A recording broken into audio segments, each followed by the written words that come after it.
Good morning বন্ধুরা। বাইরে প্রচণ্ড বৃষ্টি হচ্ছে, সেটা যদিও নতুন কিছু নয়, কাল রাত্রির থেকেই মুষলধারায় একটু থামেনি।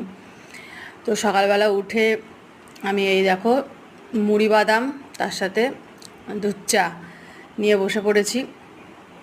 বাইরের অবস্থাটা একদমই ভালো নয়, অন্ধকার করে আসছে, টেবিলের ওপর অগোছালো হয়ে আছে। কালকের খাবার সব বার করেছি, আজকে মাছের ঝোল হবে। বৌদি এসছে, জল আনতে গেছে। আমার দুই ছেলে ঘুমোচ্ছে আর আমি এই দেখো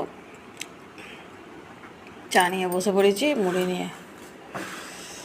তারপরেই তো জল খাবার বানাতে হবে। ছেলেদের বেসনের বড়া করে দেবো, পান্তা ভাত, আলু সেদ্ধ, পান্তা ভাতের সাথে মুড়ি মেখে গরম ভাত করে দেবো। মানে একটুখানি ভাতটাকে একটু একদম ঠান্ডা দেবো না,